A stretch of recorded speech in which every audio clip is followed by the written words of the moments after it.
Today I want to talk about the 5 major lessons I learned approaching women for 10 years inconsistently. I have to say inconsistently because if it was 10 years consistent, I would be a god right now. But I'm not a god yet. I'm not a god. But I am 2 years in, and I now, for the last year consistently, have been going out around 5 nights per week. Very often out till around 4 or 5 a.m. 100 to 200 approaches in a single day. Going crazy. I've probably doubled my lay count. I know that's a very, I don't even like saying that, but just to give some of you nerdy motherfuckers a reference to how many pulls I've gotten. I don't even want to say how many, but it's closer to 100. We're live. We're on a massive side quest today. And they're going down. I wanted an honest opinion on my shirt. I got it today. My friend told me to buy it. It was a girl. She was like, hey, buy this. I was like, all right. I'm going out tonight, so that's why I got it. Oh, looks cool. It's good? Looks nice. Yeah. Sorry? Matcha and chill. Yeah. I love that. You're a matcha girl? Yeah, I am. That's a green flag for me. Literally. Literally. No. I'm sorry. Dude, you know, we're rocking. I'm doing this for the next 5 to 10 years. But when I first started, when I was 18 years old, I couldn't even say hi to a girl, bro. I remember the first time I approached, I was 18 on a college campus, and I damn near shit myself. And you know what? Approach anxiety still comes back to me, even now. If I don't approach for a couple of days, it comes back. I'm a little nervous. And then when I say hi, it's unconscious competence. I'm like, oh yeah, I've done this 10,000 times in the last year and a half. I forgot. I'm really good at this now. I can just go with the flow. I still have to do hundreds of approaches to get in momentum, but it's pretty much guaranteed I'm gonna at least make out with a girl if I go out, or at least pool.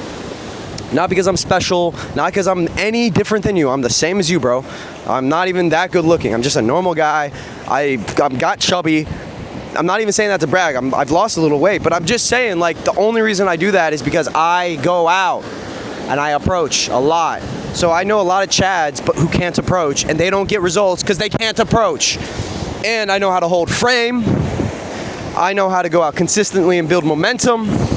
And I know how to regulate my emotions after a rejection, so I feel good in my own body. And through the law of emotional state transference, aka what you feel they feel, what you feel she feels, they feel good as well. And girls do not give a fuck about your money at all. And all right, guys, aura farming with the shirt. Got my student in the background there with the girl next to the umbrella. Bro's approaching girls on the phone, bro. It doesn't even matter. Sending it. No, send it. Persist. We're running into a problem with the approaching. What was the problem? I have too many leads. Too many leads. So the problem is we might have hundreds of girls. What's your name? Cheers, brother. This guy, he pulled twice already. I feel like a little friendly competition going on now. I'm like, I gotta pull again. Fuck. He's been on like 3 different instant dates, non-stop. Listen. He's not like anything special, and I mean that in the nicest way possible. If you just hit it the fuck up and just send it, you're gonna get the result. So like, you just gotta send it, bro. Like, stop being a pussy. Like, really, if you can stop being a pussy, that genuinely, what's my best advice to get better results with women? Stop being a pussy, man. Like, I mean, that's kind of rude and harsh, but listen, you can baby step your way out of it. You don't have to go full send right away. You do 1 approach, 2 approaches, 3 approaches, and then next thing you know, you're doing 5, 6, 7, 10, 20. If you need help with approaching and just sending it and getting hundreds of reps in, and you want to be like my student in the back on an instant date, not giving a fuck, I'll personally help you get there with 4 months of online training where I'm approaching with you live, and I'll combine that with a 5-day in-person immersion where you approach with me for 5 days, 10 hours per day. Total time spent in field is something around 60, 70, 80 hours. Insane. So, best offer you'll ever find. Hit the link below and I got you. Hey, excuse me. Hi. All right, so lesson number 1. When I was 18, I barely knew how to approach, but I finally did it. And at 19, I did 5 approaches a day, and I started to get better. And then I fell off and I got a girlfriend. And I stopped growing and I stagnated. And I excelled in other areas. I wasn't just being lazy, but here's what I learned. Cold approach is a 1 to 2 year long journey in order to get unconsciously competent. For some of you guys, it's a 3 to 4 year long journey if you're not hitting the right momentum. Now, if you find the right girl in that time and you end up shacking her up, okay, fine, great, that's great. But you'll never realize your full potential in your social skills. You'll make less money because of it. You won't be able to be as good at sales and marketing because of it.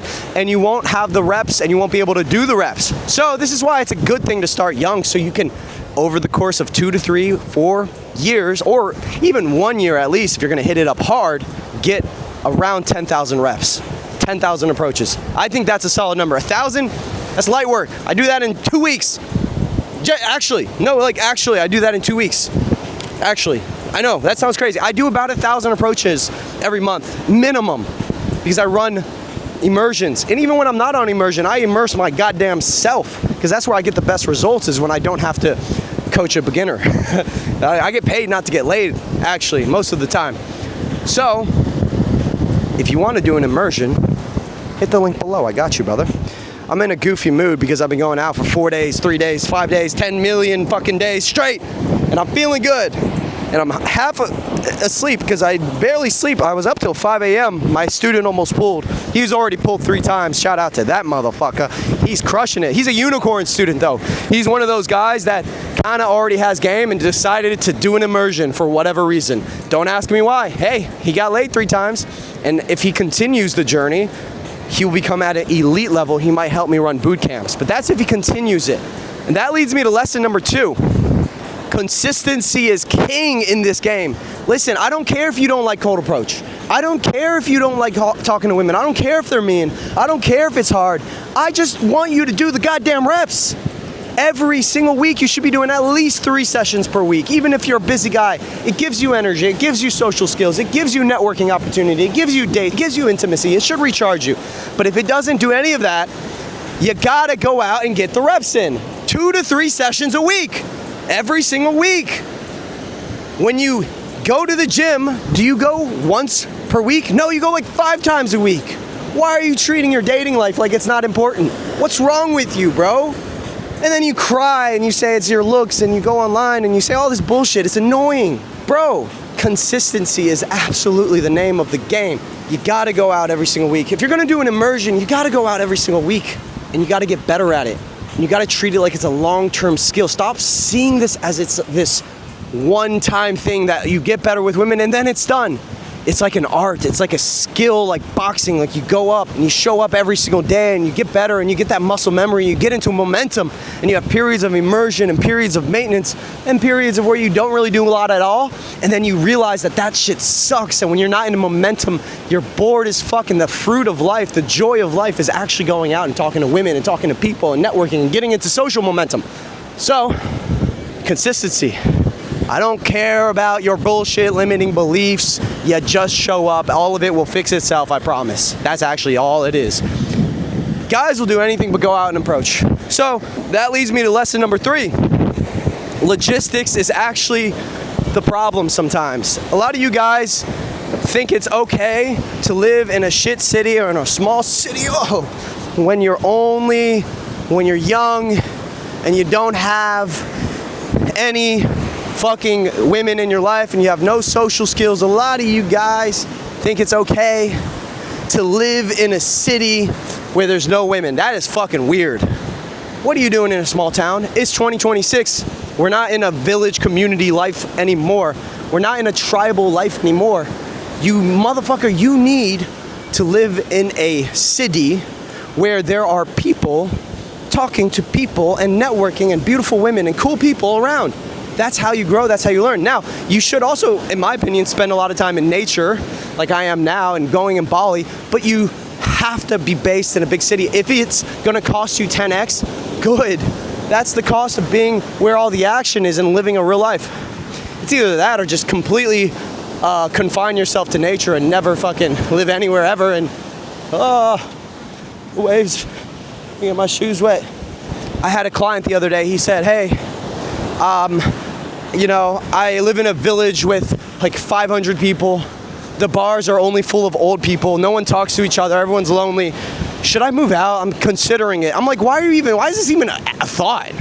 you shouldn't even actually ask yourself if you should move out. You should just be planning your escape, and he is now, and he's doing an immersion as well. Shout out to God, shout out to him, what a legend. Okay guys, let's talk about lesson number 4. You know, after doing cold approach inconsistently for so long and then finally getting consistent and getting the reps, I realized I was only about 10 to 20%, actually probably less than that, 5 to 10% of my true potential in the game. I thought I had reached at least half. When I started going out consistently and I saw how many layers deep the game goes, I realized I only have 5 to 10% of my potential in about 7 or 8 years, which is kind of scary. It means I wasn't hitting it hard enough. So what did I do when I decided to really get better? I committed to doing night game, and I hated it more than you, bro. It really scared me, and I sucked at it as well. I probably have 1 out of 5 nights would go good, and I'd hopefully get like a makeout or something, and the rest were a complete hell. But now that I'm good at it, I can get laid every week if I want. It's easy in a way. It's easy because I made it easy because I go hard. This is not technically easy, but it's easy, bro. I know it can happen. I know it can happen because I do it all the time. I pulled twice this week. And then some weeks are a little less, and some weeks I do not so good. But the point is this, night game, this is lesson number 4, night game is the only game. Wow. Night game is the only game. Night game is the only game. Day game, bro, that's like lifting some weights at the park. That's like kind of doing some push-ups at home. Yeah, you might build a little muscle. You might get really good at doing push-ups in the park. Night game is like joining a goddamn MMA, Muay Thai, boxing gym, learning how to fight, learning how to do backflips and handstands and doing everything. Like, night game is the real arena. And you know what? It's sad. I have friends who actually want to take the game serious, and some of them even coaching it, and they don't do night game, and they're missing out on so much growth. The last lesson I learned is you want to be coming from a buyer's frame of mind. And what do I mean by that? You want to have a mindset where you're qualifying. So I was trying to show an example there where I'm asking her questions, I'm trying to get her to qualify, and I'm trying to get her to explain herself to me, and I'm trying to ask myself, is she cool enough to hang around me? Is she cool enough to be around me? I'm not even thinking about outcome or closing anymore. I'm just thinking, do I like this person? Do I want to hang out with them? I'm trying to keep that in my head. Do I trust them? Do I feel like I could actually have a connection with them? And I keep asking myself that question in my head, and it makes me more in the frame of buying. I'm screening her, I'm judging her in a healthy way where I'm asking myself, is this a right fit for me? And then because of that vibe, they start to unconsciously chase you, and they unconsciously want your validation. And instead of being that guy who's like, you're so cute, you're so beautiful, I like you, I want to take you on a date, you're more of that guy who is like, you know what, if you want, we can go on a date. I think you're cool. If you're cool, we can go on a date. And now you're coming from this frame of buying. That's pretty much it for today's video. I hope you guys gained a lot of value from it. I'll see you guys in the next one.